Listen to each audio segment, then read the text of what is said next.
Marta! Hello, my name is Anssi Kippo, I'm from Astia Studios and this is Rock Vocabulary with me. Älä rääkkää sitä kissaa, enhän mie rääkkääkään. Which means, one of my favorite Finnish sentences, please do not treat badly the cat, no I won't.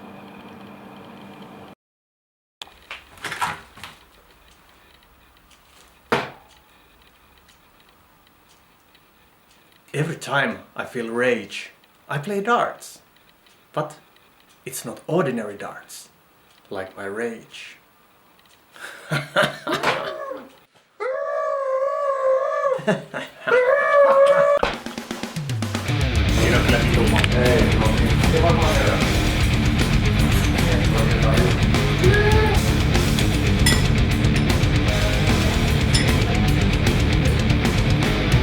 Cool. That's Anton. That's Hi, Marco. Nice to meet you. Hello. Vivi, Anton. Big honor to see you. It's rock!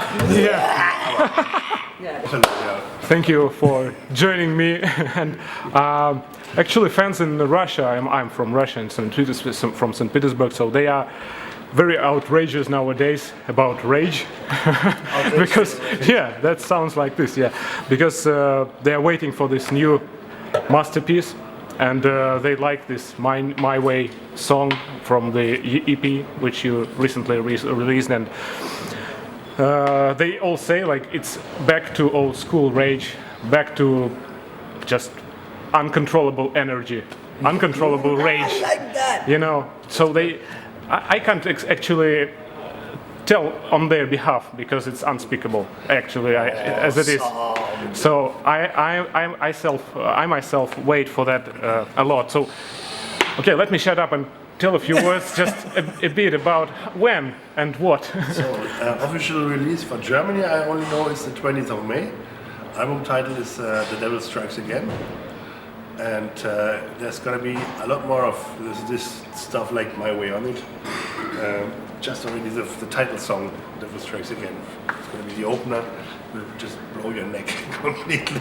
What will be the closer? The closer is The Dark Side of the Sun, yeah. There's also a neck breaker. But just the beginning of this album already is like, It's a blast. It's a So it's blast. a nuclear blast, or what It's kind of more blast? than it's a universal blast. Oh shit! It's, I'm already shitting bricks. You know? Shall I go to Germany to get it? I can't wait. Okay. is this still promotion or is it ridiculous?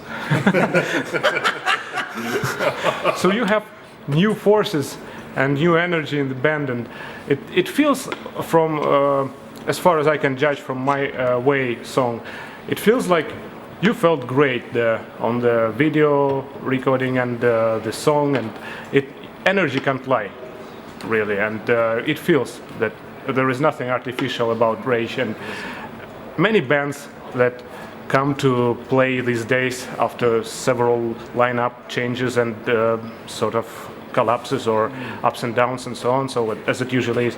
So they sometimes pretend to be that cool as they used to be or something, but Rage is a different case, so my congratulations on that. And how do you feel with this current lineup and new blood? Absolutely perfect. This is the first time that I really put the main focus on the personal connection to my band members. The most important thing for me was to have friends in the band, that I can have this kind of Chemistry. energy chemistry. Absolutely. People that love this band, this music as much as I do, that respect the past, the output from the band, and respect this style trademarks which a band is known for. You know? How did you find I mean, the right people? We were friends already long before we formed the band. Now, Marcus, I learned to know for some incident in London, long ago, and lucky he was he's already a friend of mine since 1988. I learned to know him first time, and when he was a student of back then drummer Chris Efthimiadis. Later he was doing stage technician for Chris, and he was touring with Rage, and so we never really lost ourselves out of the eye all these years, and some more coincidences led us together to this point now where we can start playing together. You know? It was this was the main focus, which now gives, I think, this energy triangle that we have. Because I just realized now, after 3 decades of doing this and turning 50 already, I just realized that this is way more important when you want to make music, when you want to make metal music, that you play with people that you are personally related to, that you have with friends. Yeah, With connection, yeah. you know, good players there's a lot of good players everywhere, but if you don't have a spiritual or a personal connection to the other guys in the band, Things don't work. It's gonna stay cold. It's gonna stay cold, and there's no fun, you know. And, I mean, So it's sort of a family, music family. Absolutely. metal is supposed to be fun, you know. How can you play metal without fun? Yeah, you look like that. You are feeling.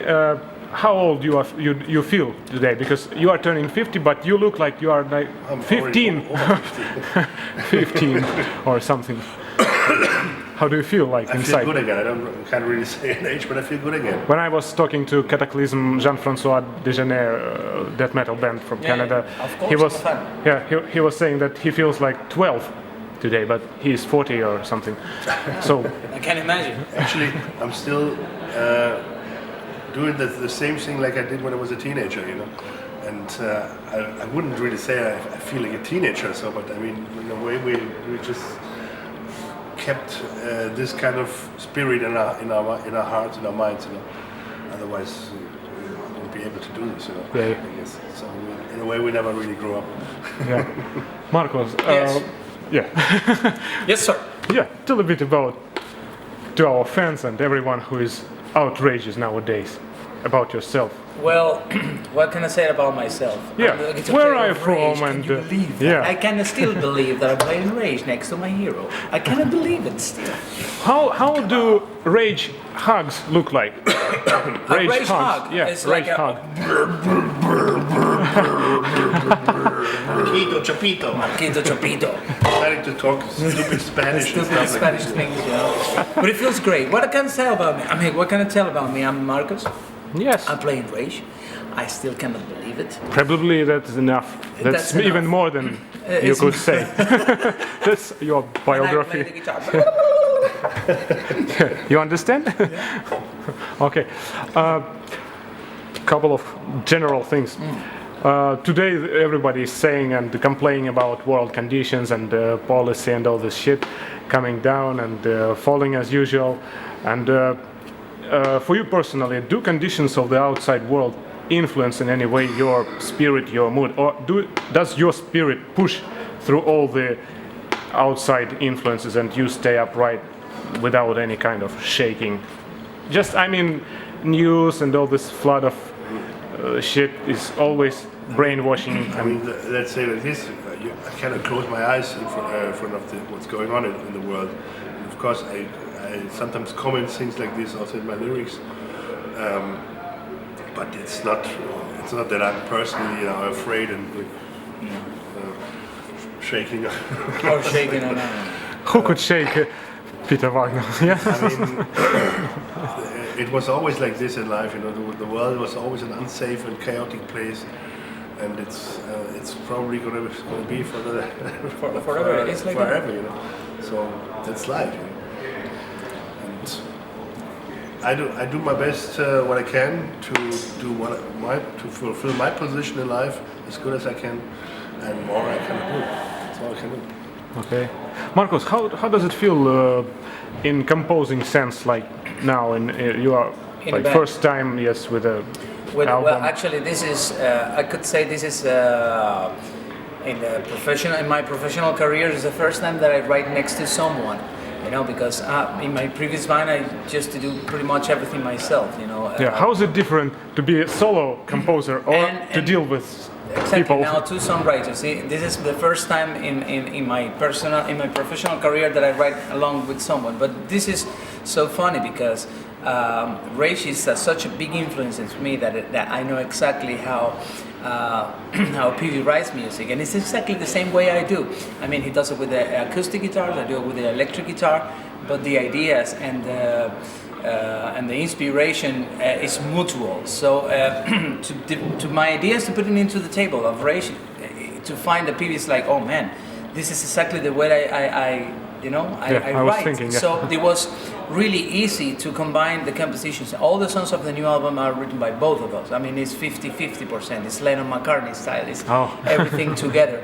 It was really fun, the songwriting process, and really amazing how fast and how easy and connected was every single riff, every single note. Naturally everything. coming out. Naturally. I mean, PV was doing lyrics like doing sandwiches, like another one, like a printer.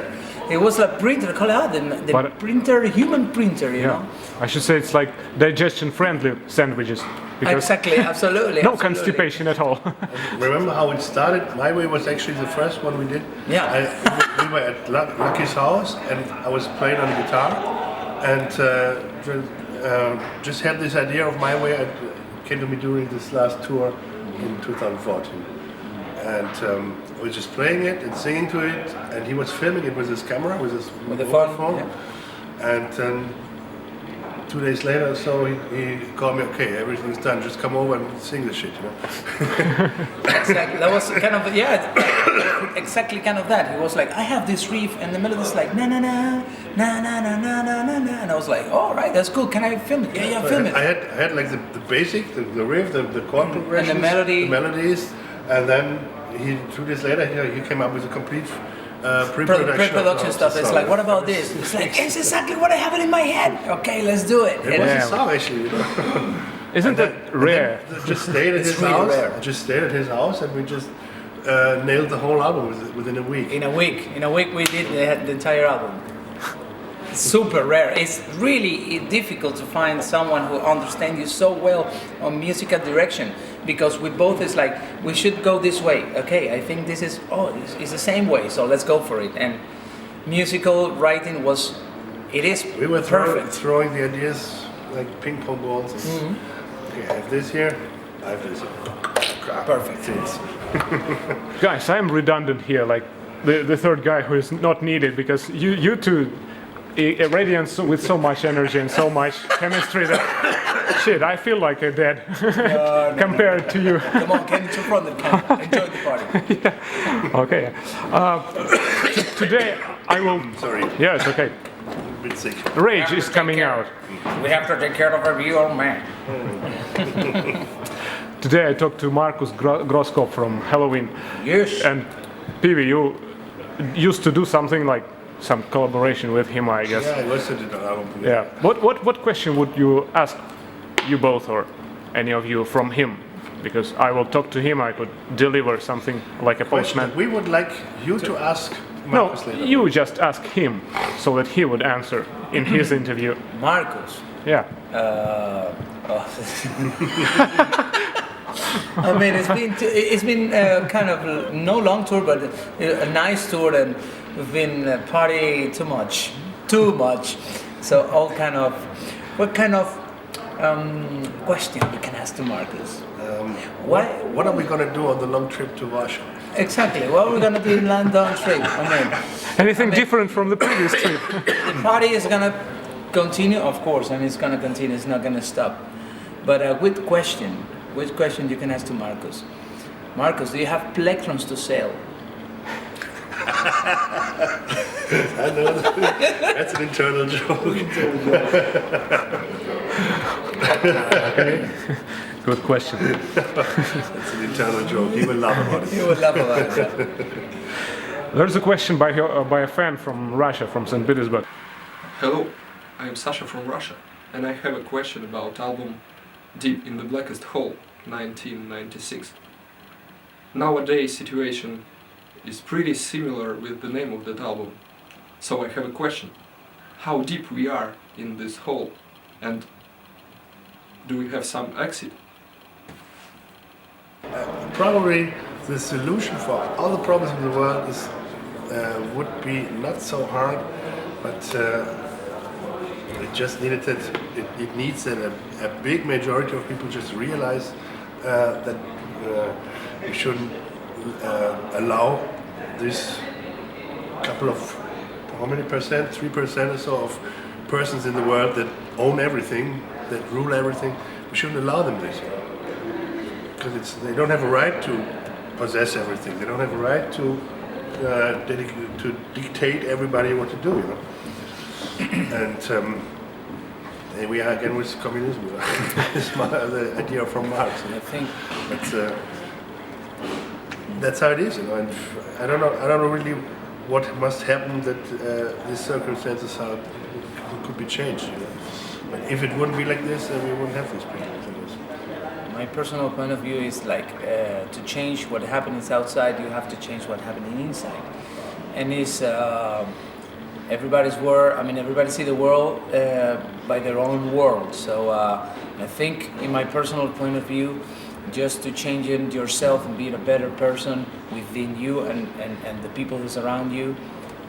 So that will be your world. And, is it harder than changing the outside things? Actually, to change yourself? The outside things you cannot really change. You cannot change it, but only the inside. Really, when if you would have a big majority of people that would all want the same, and they would just go to this 3% that own everything, and tell them no. Okay. But this won't happen, Of course not, because everybody believes this American dream. Like, oh, I could be a part of this nice circle, So I'm gonna follow all their rules, So this dream is not nice. No, it's a lie. Because the young people start from this point of view that it is nice, and they spend like decades of their lives, of years of lives to get something, some illusion, which is a bubble. It's not really true, Vivi, how lyrics come to you?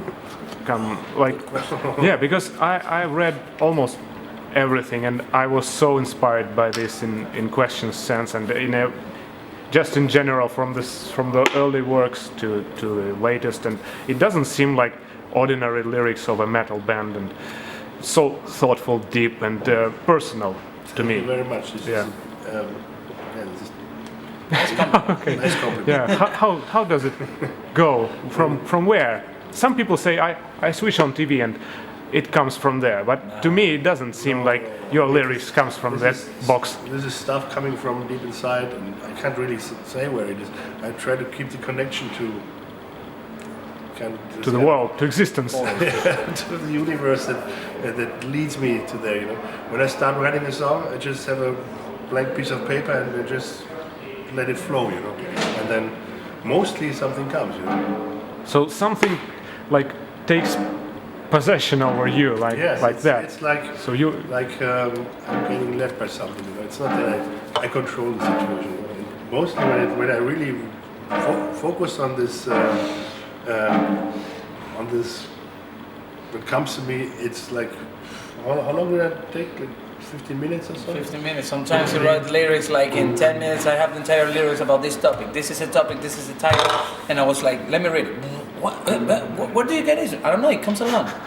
It's like in a trance, And I mean, the lyrics are really important for me to have and sensible lyrics. Yeah, you can ruin the music I don't want with bad lyrics. Absolutely. Write some to just fill the vocals. No. What was the location of My Way? Where did you film it? The location. The location of the video. Guess what this was? A lot of people think this is a church or something like this. No, it's not. It wasn't. It's an old industrial building in my hometown. Some abandoned place. It was like a machinery hall or something. Machinery like this hall, before, Okay. From the planning, Yeah. Some jazz musicians, they play blind, like they can't see. It's like Ray Charles. Many examples. How do you think, is it possible in metal music to play blind? Blind? Yeah, blind. Like blind musicians. Like I think I've seen blind musicians playing metal. I've seen blind musicians playing metal. There's Joey Ramone or something. like well, blind, but not that kind of blindness I'm blind, completely drunk. No, I mean, seriously, they cannot see. I've seen there is a tribute to Sepultura in Belgium, and the main vocalist and guitar player, he's blind, and he can play the hell out of it. I mean, it's perfect. And I think all these people which is blind, they develop more the hearing thing. There's like people like Jose Feliciano or even Stevie Wonder. You can see that they can feel the music with their fingers, and the ear is way more developed. So and again, as you say, something takes possession of you and you play it without much controlling. I don't know. I think it's To play an instrument like a guitar, you don't need eyes, I think. This is holding this not ear, a problem. guitar, piano, all this here. Okay. Here and here. What are the ways? I would just imagine it's a problem when you go on stage and you don't really know the location. Yeah, but somebody else could escort you. Absolutely. Some nice lady like Silky, she could probably escort you to the stage if you are blind. I mean, Yeah, of course. yeah.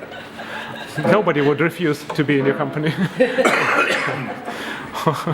Okay, what are other ways for you to express your energies, your creativity from inside? Apart from music, maybe maybe in daily life, maybe you cook, or maybe you. Well, my second thing after music is golf. Well, Tiger Woods. Yes, Tiger Woods is one of my heroes, though. But golf is my other passion, but creativity, what I do is just golf and gaming, and that's what I do for hobby. But another way to experience creativity, I'm really too addicted to music. Yeah, PV. I'm still the old skull collector. Also, yeah. I'm a learned taxidermist, and I specialize in bone preparation and skull mounting, casting of skulls. Shut the fuck up!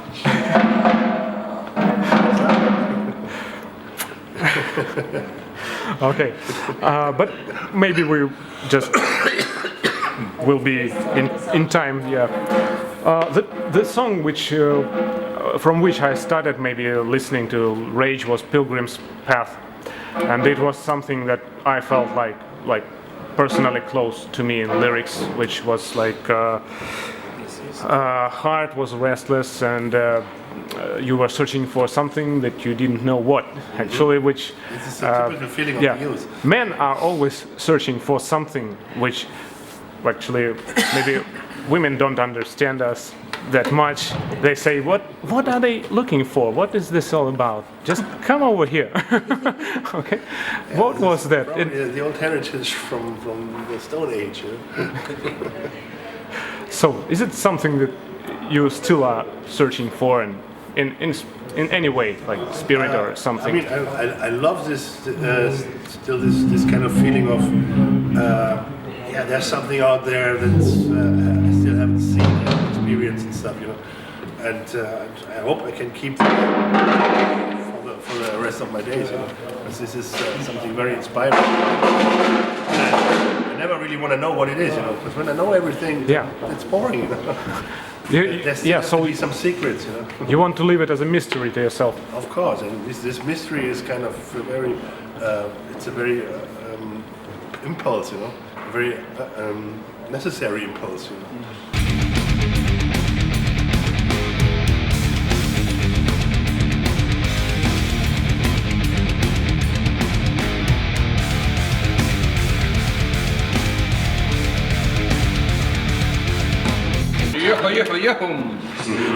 Olaf hat Wissen. Piwi auch.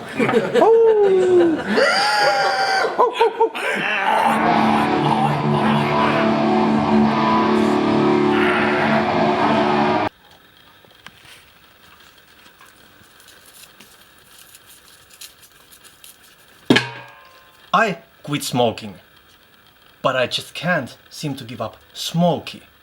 Can you?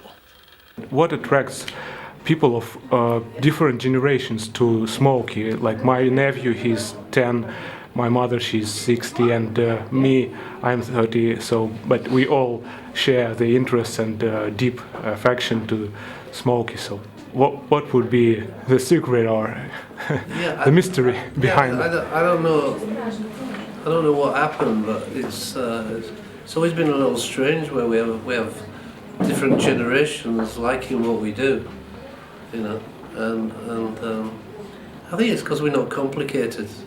We don't have complicated music, and so we have three generations coming to our shows, you know. It's fantastic for us. What about your family? Do they share the same attitude to Smokie music? Yeah, my kids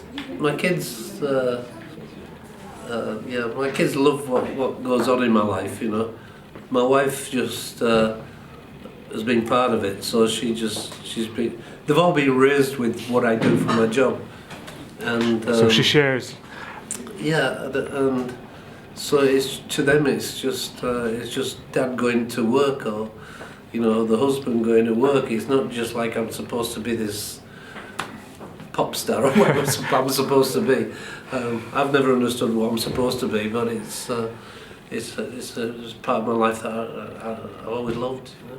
Okay, a question from your fan from Russia. Hello, Smokie. Me and my husband Michael married 39 years ago. If we had our wedding today, we would like Smokie song as our wedding music. What could you recommend? Rock and roll. I think it should be our very first hit record, If You Think You Know How to Love Me. Yeah. That's very romantic. You know, we've had many people, I mean this is crazy, but we've had many people telling us that they've made babies in front of a fire to our music, you know. That sounds really cool to me, you know. Very romantic. So, yeah, but If You Think You Know How to Love Me, I think that is, to me, that is probably the most romantic song. Fits that. Yeah. I talk to a lot of bands nowadays, but some of them are very young and they dream of having stadiums in front of them and performing in front of thousands of people. And for example, just recently I came across a program about Indian music, and they showed just solo Indian musicians in the street or in the outskirts of a city playing to no one, like around no one is listening. We've done that also. How is that for you? Like, I mean, is it that important so much, or? Do you know, when you get the bigger crowds, you feel strong, you know. But once you've done the bigger crowds, it's easier to play the smaller crowds. But it's very difficult to play the very small crowds because you have all the eye contact and whatever. And it's more like personal. Yeah, but you'd enjoy the smaller crowd. You're more as one, you know, with your audience, because you can see everybody and you're feeling everything from the crowd. Together as one. Yeah, it's just like you're all one. In fact, we did a private concert for a Russian army man for his 50th birthday in Dubai for 25 people, and it's the first. This is only lucky guys. 2 years ago, and it's the first time we've ever had the whole of the audience on stage with us for a photograph. So they were so that was a bit weird, you know. Not in front of you, but among you. Well, in front, and then afterwards on the stage with us for a photograph. Oh, so it's a photograph he will never forget for his 50. You're lucky they didn't catch your guitar and. Oh, they could have done that. A bass. You tend to treat those sort of events as a party, and you're a guest, but you just happen to be played there, you know. Yeah. In past times, rock idols used to be like sort of, or looked like teachers or gurus to young generation, because they were like the voice of freedom, or the people who broke the standards, the system, and all these patterns that youth didn't want to accept. So how is it now? And have you ever felt like a teacher or somebody to teach someone, or you just enjoy doing what you do? We're still learning. You know, you still learn everything that you do as you go on. You're learning. If you don't, you're stupid. You know, so we just we carry on being, you know, true to what we are supposed to be. We know what our capabilities are. We know our direction. But still, there is a mystery for you. Yeah, so it's just like it's our passion for what we do, for us, and for our public, you know. But because also the people who come and see Smokie are not the sort of people who go see Pink Floyd or whatever, you know. So it's, and then you get some of the folks who just love music in general, and they'll go see everything. But you see, the thing about Smokie is inoffensive music. You can whistle it down the street. You know, you can, exactly. You know, have you tried whistling a rap record? You can't do that. Yeah, you can't whistle it. Okay, by the way, about public, is there any difference between public in winter months like now and in more like warmer months like spring or summer? When is it more awakened, or it doesn't make any I don't recommend doing outside shows in the winter. We've done that, and I came away from one and I got pneumonia. I was in bed for weeks from this very cold midnight show in New Year's Eve. Where was that? I think that was Bulgaria or somewhere like that, but it was very cold. And was it a show or just private, or what? Why is it? No, it was a show. It was a city show. You know, so it was a free show. So most of the city were there. Like we did the same thing in Kiev. I think there was 500,000 people there or something. I think nobody could hear us. Inadequate equipment and things, but I don't know. It was really, really cold. But sometimes there are moments in life when an artist or musician lose some kind of inspiration, or it just I don't know, that doesn't get any kind of inspiration from above or from whatever. And how do you deal with these moments if they happen to you? Because there is an artist in Russia. There was Nikolai Ger. He was a painter, and when he felt like inspiration leaves him, he quit and went to a village and spent several years until he got some ideas and some new waves inside to get back to what he was doing. So he didn't force himself to create when he didn't feel like that. What's that about you? Well, I've got to say, we're a busy band. We're a working, touring band. You know, we spend most of our year on the road, and every so often we'll find the time to go to a studio and put some new songs down. You know, but we don't have a great deal of time. So I hate sort of living on the past, which most people know us for, and that's what they want, to be quite honest. But we like to do new things, you know, just to keep that a step ahead of ourselves. But as far as inspiration comes, I mean... is there a word like this, inspiration, or is it just a fantasy? Because maybe you just sit down and get down to work and it comes. I don't know. Do you have to wait for it? Yeah. But I mean, I get inspired by watching other people's careers. You know, we've got some great friends, Uriah Heep, and I knew them when they were called Spice. You know, we worked with them when we were kids, and they were called Spice, and we shared a dressing room, Leeds University, and I followed their career from then on, and now I'm Mick Box and myself, and Trevor Boulder passed away a couple of years back, but we're good friends. And Mick Box, Trevor Boulder, and me, we have the same birthday. It's crazy. Absolutely crazy. The same birthday, June 9, and we found ourselves on the same bill in Denmark. And on birthday. On our birthday. And not one of us, we were all taking time off alcohol. Why does that happen? But I've been inspired by the Uriah Heep's passion for what they do. You know, because they're a proper, like us, you know, touring, hard-working band. And they do the same. They'll find time to go in the studio to get something, so they're a step ahead of themselves. I'm inspired by people like Tommy Shaw from Styx, my favourite band ever, Styx. You know, I've just followed them forever. So I get inspired by what they're doing to their own career, you know, and I sit back and wish I could just be a bit more active.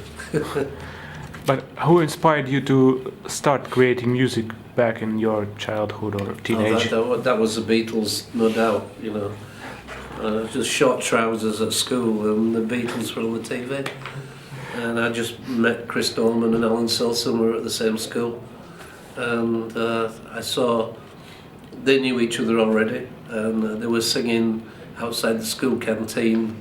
They were singing the Beatles' "Love Me Do," and Alan was playing harmonica. And I just stood there outside and watched them, and I started talking to them. And I was learning to play the guitar at the time, and we just became good buddies, and took it from there really when we left school. Yeah, so you never know how your life is going to go. My life was sorted for me. I was going to be a lithographic printer. Why? You know, because my father was, and you know, it's one of those heritage, like it's from a father heritage to son. thing, where your name is down. They call it a closed shop. It means you just can't walk into it. You've got to be part of it, you know. And because my father was, I was down there. So I started my life off after school as lithographic apprentice. Did you feel okay with that, or? I loved it. I never thought about music as a full-time occupation. There was no rebel against, like resistance against this kind of stuff. I kept knocking on the door. Chris and Alan kept knocking on the door. Come on, Terry, join this band. We want to do it for real, you know. And eventually, I did.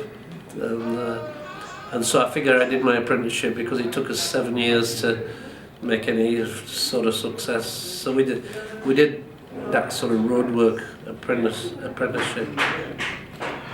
Are there any songs which were composed but didn't have luck enough to be performed by Smokie, but they're still cool and you keep them in mind or on the shelf? Yeah. I mean, there were so many bands at that time when we were young.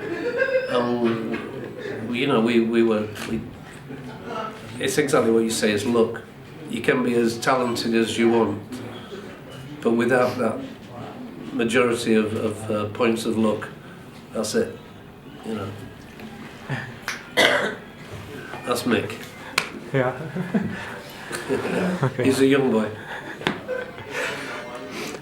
Question from Michael from the village.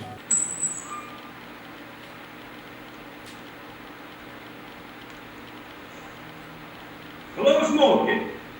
My name is Michael. I like tea.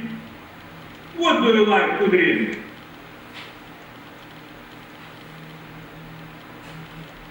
Rock. Okay. And I like the red wine, Australian red wine.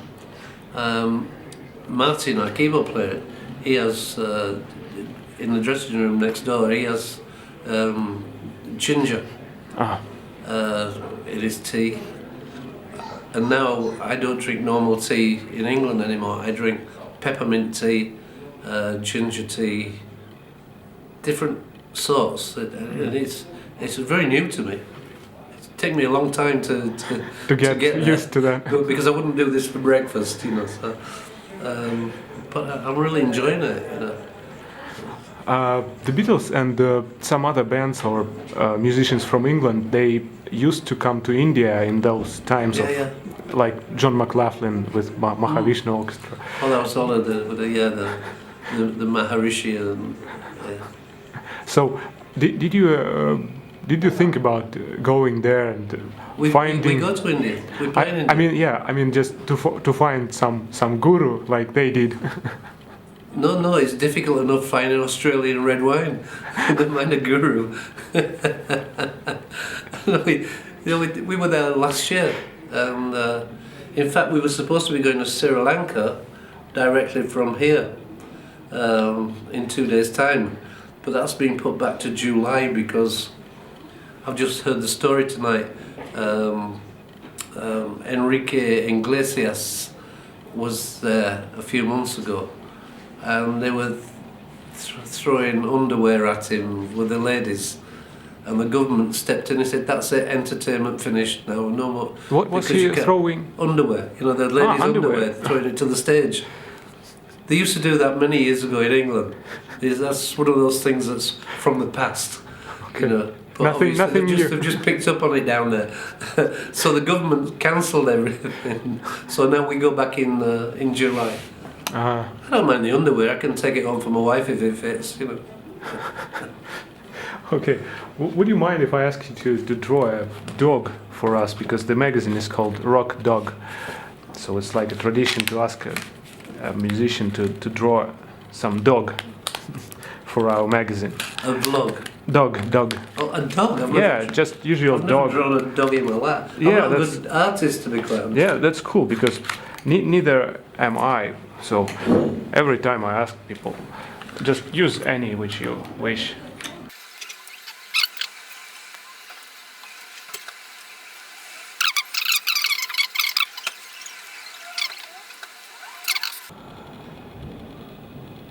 Smokie.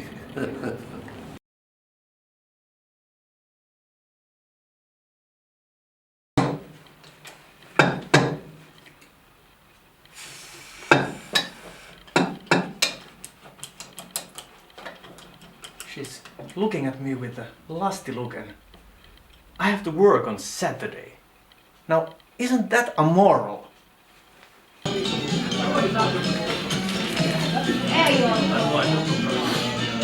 I wish they were here. So you like that kind of guano apes, lords of the boards, no? No, I do not like guano apes, fuck you. So, the first question will be like about your great masterpiece right now. Thank you very much. Which is... I already like this interview. But how much do you like the comments on your new album from the web? Oh, it looks pretty good. It's looking really good. Some people are like, well, it's not as good as the previous one, but... I thought it's better. Yeah? Thank you. What about Rude Awakening? Is there any kind of connection between this song and Megadeth, or maybe with the movie, which is quite old? I don't know. Actually, I didn't know about the movie. Whose movie is it? Very famous movie with Cheech Marin.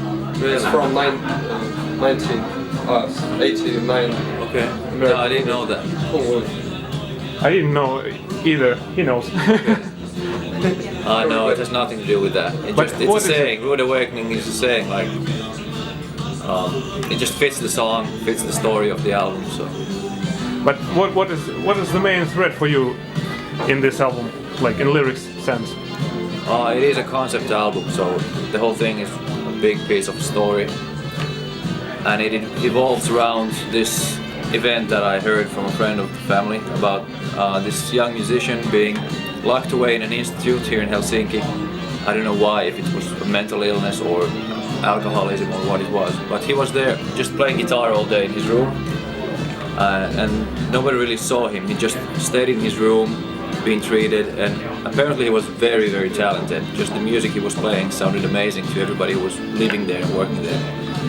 And one day he just decided to commit suicide. One day the music just stopped coming from the window, and somehow when I heard this little piece of story, it just stuck with me in the back of my head for a couple of years. So I just decided to write about it. And I knew nothing, I don't know his name, I don't know his age, I know nothing about him. So I just started to think about what could lead somebody to do something like that, you know. Who was he? Where was he from? Why was he locked in this institution? What went through his head? Why would you actually take your own life when obviously you at least have music as something to give you joy in your life? Apparently it wasn't enough. So it's fictional in that way, that it's based on no fact, it's just my interpretation of what might have gone in his head or in his family member's head. Story about a story he's heard. Yeah. But do you think it makes sense for people to commit suicide on any reasons? Because all that you have is just killing your package, like your body, but your conscious goes to move on to another body, and that's like theory of reincarnation. Yeah. But some people believe in that, but still I think there's so much beauty in the world, it's not worth taking your life, especially when you're 20, 30 years old. There's so much to see, so much to do. It's like the easy way out, and it hurts so many people. So I think it's never the right way. Okay, so stay alive. Yes, people, stay alive. Stay in school. No, stay alive. Ari, would you like to play a role in a movie, in any movie by Aki Kaurismäki? Sure. Why not? What did you watch any of his work? I've seen some, but I don't really like them. They're kind of too dark and like. I don't think he's gonna cast you after this. No. I don't like your movies, but cast me for your film. Yeah, sure. Call me. Okay. Playing on stage in theater and performing at rock shows, does it have any kind of similar things in acting or in performing on? And what are accents? What are difference in accents? Well, at rock shows and theater. They're actually pretty damn similar because it's all about something you practice and you try to do it as well as possible with other people. So that's about it. And I don't know. Well, in theater, we hope that people laugh, and at our shows, I think we hope people won't laugh. Yeah. so that's about it. The Queen, the band called Queen, Freddie was thinking like combining the theater with rock performance and theater in its core on stage, like acting and doing some plot, something with an idea. How is that by Amoral band? Is there any kind of thing that comes to your mind that we can do something maybe later or anything like that, like to do the shows more theater-like? I don't think it really fits our music. It's not that theatrical, like say some Iron Maiden songs where it's about, you go up with a trooper with the big flag and stuff and like Power Slave. I don't know, it seems a bit hokey maybe for us. I think it's more about us, it's just more about being a band, playing and about the musicianship and executing the songs. But now, who knows, maybe the next one will be us in animal costumes playing the Jungle Book throughout. Okay. You seem to have a big connection with the Hanoi Rocks people. Like you play the roles of Michael Monroe and you played in a band with Andy McCoy. So how it came? What was the start and what's the present about this connection with this? Well, the musical was it's just a job, so. Yeah, I mean your individual communication with them was there. No, I know Andy, and he's a friend of my dad too. So that's how I know him. But to play Michael Monroe, and was it necessary to meet him maybe, or no? To read about him. I know stuff about him, but I pretty much just went with myself and kind of just I don't know. So you don't have to read. It's more about the songs. You don't have to read his books to understand him. You just have to listen. Yeah, and it's all scripted anyway. So. Okay, so Ben, what about this Andy McCoy project? That came through the Amorphis guys. The Nico and Jan, who are the drummer and bass player, also in Amorphis. We toured with them, and afterwards they called me up, or we met at some festival. Like, hey, we have this rock and roll band that you should play rhythm guitar for us, because we need another guitar player. Because Andy's doing the leads. I'm like, sure, I'll try it. And it just stuck. I went there and it was fun, and then we just kept on going. And recorded one album, did some shows, and at the moment I don't know what's happening with the band. We have the album almost finished, but then something came up with Andy and the singer, and you know how it is. So yeah. I don't know if the band still exists. Hopefully the album will get made one day, because I think it's really good, the second one. What are the interests of other guys in the band? Like you like snowboarding, Ari. You like, I know you like this gaming and video games, darts, billiards, skateboarding. Skateboarding. Yeah. Not on games. In real life? On games too, but yeah. Okay. What others like? Masi also likes skateboarding, I think, and he just plays. His hobby is music. He just plays so many different instruments. Yeah, but sometimes you have to breathe some fresh air outside. Yep. I think Bexi, our bass player's hobby is drinking beer.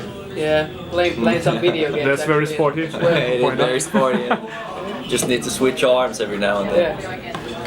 Yeah, everybody has their own little thing, but I think music is like the biggest hobby / thing in everybody's life.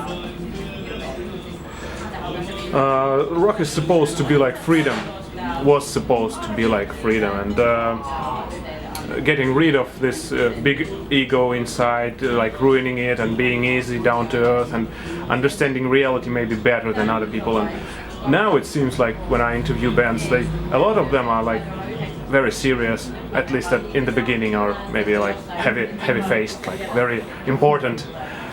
How's that? How do you feel yourself in that sense? Does it rock music? Did it bring any easiness to your life, or relaxation, or simplicity? I don't think easiness is the right word, because it's so much work just being in a band and getting the ball rolling and practicing, getting your chops together, writing songs. I mean, in spiritual sense and mind, like some shift, something. Some transformation. Yeah, and easiness is maybe not the right word, but it gives you a lot. It brings you joy. It brings you sense of accomplishment. When you write a song or you complete an album with the guys, it's like this is pretty damn good. And so it feels really good. So learn to be like to have chemistry between you. Yeah, that's one of the things being in the band. And how does it work now? It works. We've had a lot of lineup changes throughout the years. So usually it's when somebody's getting a bit bored or he's not pulling his weight, then usually he just has the sense to say, okay guys, I don't think I should be in the band anymore because I'm not as serious about it as the rest of you. But yeah, we've been with this lineup for a while now. Well, Nico is the new guy, but he's the new old guy, so I don't really consider him a new guy. There is a song called Hours of Simplicity, and there are lines there like all our knowledge is a guess, is equals guess. Like we don't know actually anything. So what do you personally think about that? For you, can you say that you know a lot or something like that? And is it a reason to be proud of yourself, or is it like Greece kind of philosophy, like I got to know that I don't know anything? I think it's more like that. Yeah. So you don't make any serious of that knowledge, like it's just something unimportant. No, knowledge is very important, but still. I mean, for life it's not crucial to know fucking a lot from books. yeah, you don't need to know everything, but I'm the kind of guy that if I'm interested in something, I try to like Google and read books and anything about it if I just can. And I think it's fun. But for you, bookish knowledge is different from practice of life. Like you got to know things from your own practical experience, not from books. Yeah, what is it? It goes hand in hand. You can, it's not black and white like that. Oh, I'm streetwise, I don't read books, or oh, I only read books, I don't know what's happening outside in the real world. You have to have both. Yeah. And a lot of the stuff, you go outside, you don't really see it, what's happening on the other side of the world. So of course you need to read about it and learn about it. It's not like, oh, I'm not gonna read a fucking book. I'm just gonna go out and experience life. Then you go standing in the corner and you learn about that corner, and that's pretty much it. You might learn about human interactivity, but you won't learn about history or what's happening in Asia or anything else. So yeah, it's not black and white. Yeah. Come on.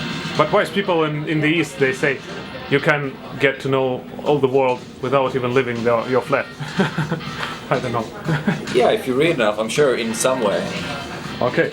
Look, you have some messages from people of Finland and Russia as well. So these are letters.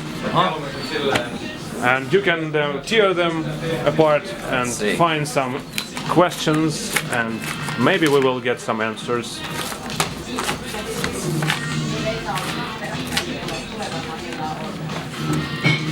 This is pretty long. From Elena. Lena wants to know from me how important is the feedback? What gets most of my attention? And or is the inner satisfaction from a song or album more important? Yes, that's really is the most important thing. Is the joy you get from making music yourself, the writing of the songs. I've always said, even if we didn't release anything, I would still be writing songs in my basement with the guitar. That's just what I do.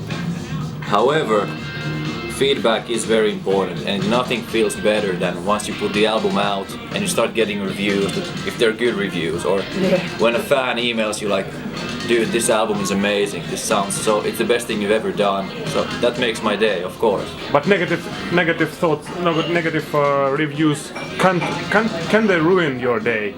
Yeah, I don't know, ruin. No, but the minute. Yeah. You ruin the minute. Yeah, of course it's not something you wanna hear. If an important magazine, for example, gives you 1 out of 10 and says this is fucking garbage, nobody should ever listen to it.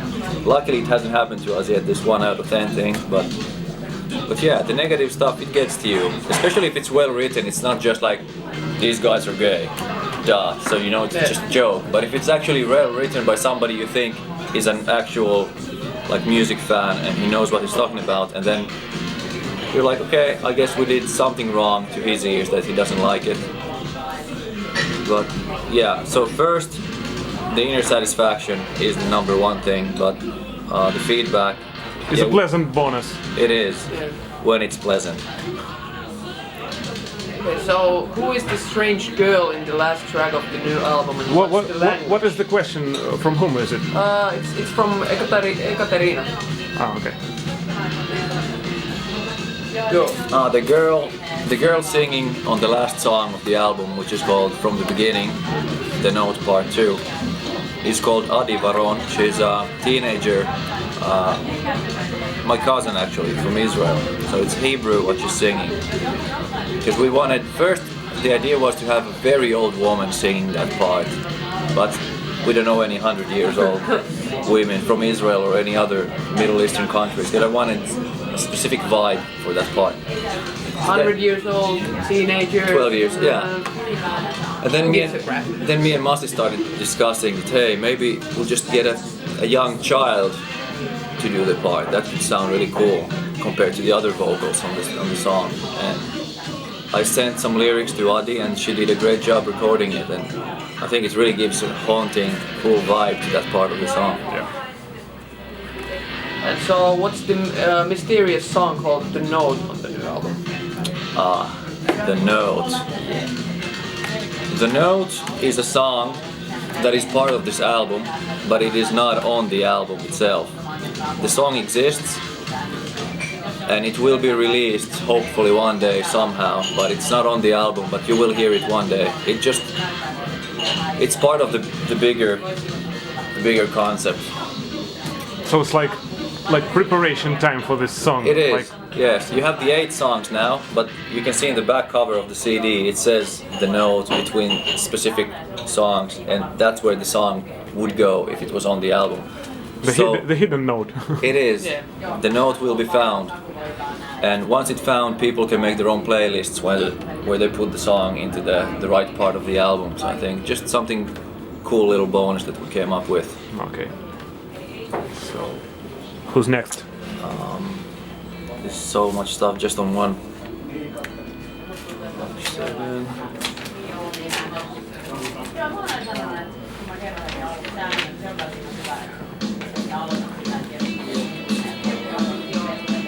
Do you like Foo Fighters? I do. Yeah. Do you find them like real rock and roll as they are told about in magazines like of nowadays? The true rock and roll is left from. Kind of. I don't know. Never thought about it. Just think they're a good band. Ari, you have big vocal abilities. Are they implemented within the band fully? Does the music follow them to discover it deeply? I guess the question is, do you feel like you get to use your proper vocal range with this music? Well, I think that vocals are just like one of the instruments in a band. So I don't think any music should go like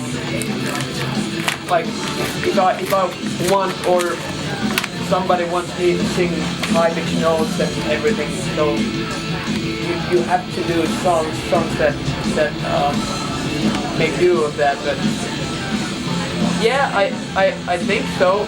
But it doesn't mean that I'm using my like full range or anything. I've been as I'm getting older, I don't really like to sing the high notes anymore. So I don't know. That's good news. Yeah. So, hey guys, from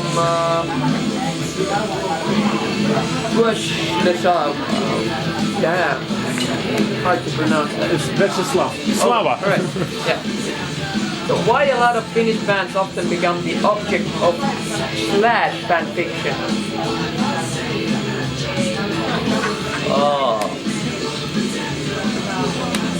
I'm not sure if I understand the question correctly. I guess it's the stuff that people do online, like videos and characters and drawings of the band, maybe? Yeah. Yeah, I think so. Yeah.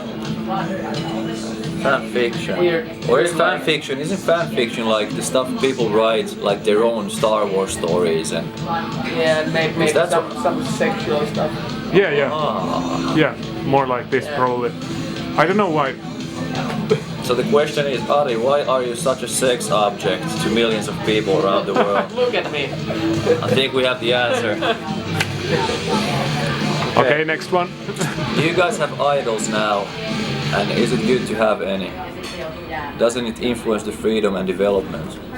Well, I think everybody has idols to some degree. You don't need to call them idols, but influences. Yeah. Nobody would play an instrument if they hadn't heard somebody else play instruments before them and enjoy that, and see bands that they like, or hear singers that they enjoy, or guitar players. So of course, yeah, we have idols, we have influences, and yeah, it influences, I don't know, the development and freedom.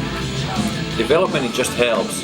Because when you start, you need to learn something, and what's better to learn than the stuff you actually listen to and like. So if I see James Hetfield playing a great riff, I want to learn that riff, and that makes me a better guitar player than I was 2 days ago. So I think it's only a good thing, as long as it's healthy. You know, when you see bands or people sound just like one influence, like, oh, he likes Metallica and nothing else.